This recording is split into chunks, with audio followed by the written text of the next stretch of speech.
Hello, friends. This is Dave Hurwitz, executive editor at ClassicsToday.com with If I Could Only Choose One Thing by Composer, it would have to be, Well, the composer today is Ralph Vaughan Williams.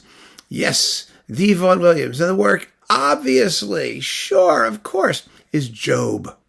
A Masque for Dancing. You know, in making these lists, I have been really struck, wonderfully struck, by just how many fabulous pieces, composers' most representative pieces, were dance pieces.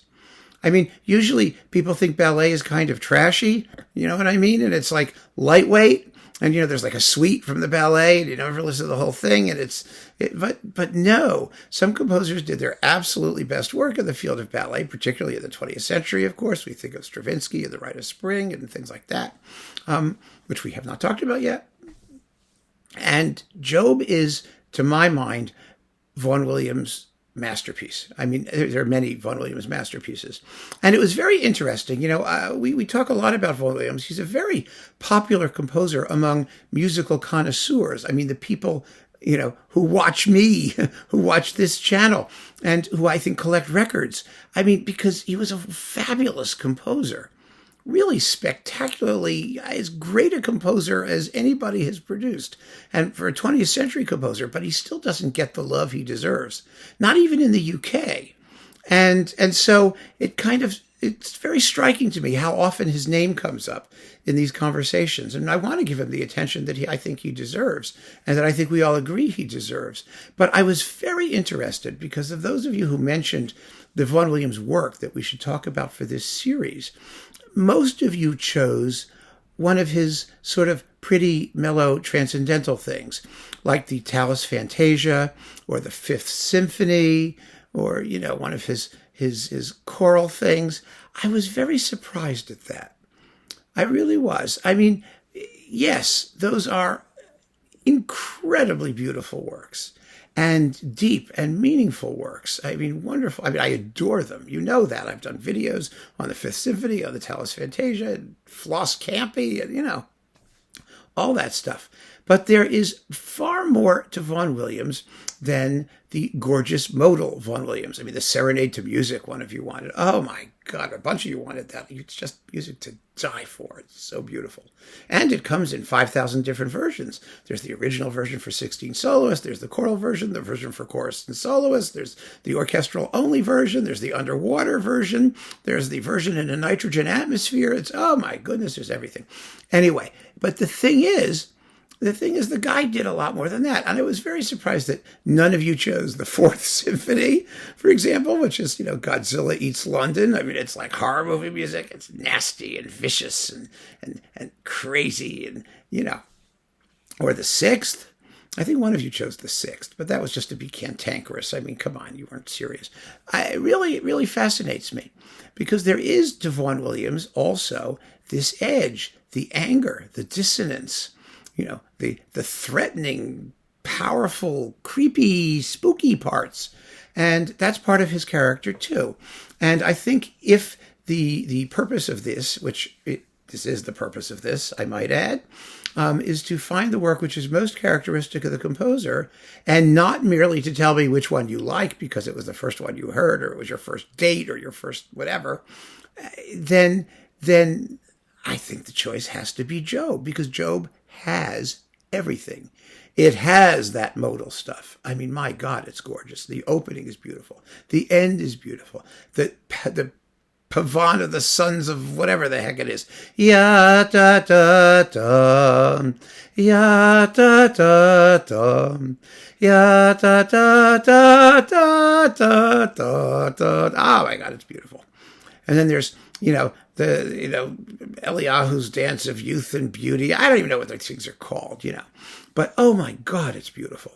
So you have that. It's there. That element is there. But isn't it so much more powerful and pungent and meaningful when it's contrasted with Satan? You know, there's Satan. You got Satan and evilness. And tragedy, you know, when Job is stricken and his family dies, and it's that grinding chord, just like the opening of Prokofiev's Romeo and Juliet, that moment too, at the beginning of the suite, where you have that grinding chord. It's the King's Edict or whatever it is in ballet. It's very similar, but yeah. So I want to have something by Vaughan Williams that gives me the complete package. You get the whole deal, not just the honeyed, lovely stuff. Much as I adore it, and I do. I mean, it was one facet of his character, but I want a work that gives me the whole enchilada. And that, my friends, is Job. It is profound, it is spiritual, but it is also raw and powerful and full of energy. Just this wonderful, wonderful energy. I mean, Vaughan Williams knew what he was doing when he wrote that piece. He really did. He knew it was great. And it falls right in between, around the time of the Fourth and Fifth Symphonies. So it's an amalgamation of all of those elements. And for that reason, that is our choice to appease the god Cancrozans, who is going to eliminate everything by every composer except for the one work that we have been tasked with choosing. So we have to choose very wisely. And I want to reiterate that, because I look at the comments, and usually they say they're either one-word comments, which I immediately delete. You just say a work with no comment, which I don't care about. And I don't think anyone else cares either. And then, or it's, well, I like this best. Now, I understand that that's okay. You can like whatever you like best. And I understand also that there are people who are coming to this series because YouTube just sort of popped it up and they don't know what the deal is, what we're all working on. So I want to say it again, and I'll have to say it, fairly frequently so that people understand. Yeah, it's not just the one you like best. No one's asked for the one you like best. We've asked for the work which is the most characteristic of the composer, because everything else that composer wrote could disappear tomorrow. And that's the key. And that, of course, I understand that also requires a certain amount of background information. I mean, if you don't know all the works that a composer wrote, you may feel uncomfortable making that choice. You may only know what you love. Don't let that stop you from commenting. Just be honest about what you know, about what your perspective is, where you're coming from, so that we all understand. We know what your choice is.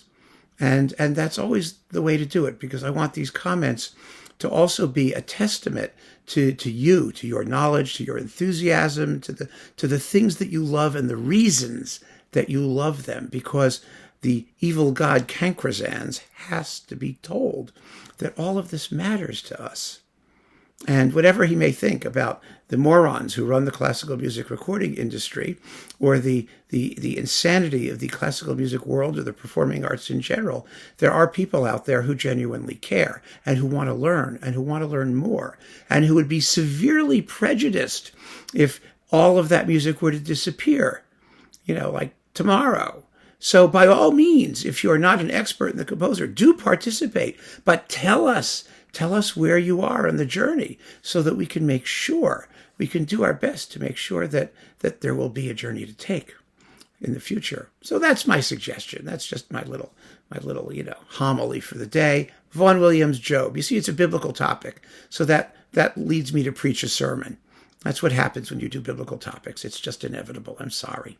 So keep on listening, friends. Thank you so much for joining me. The list so far, up through Brahms, is down below. Have a look and take care.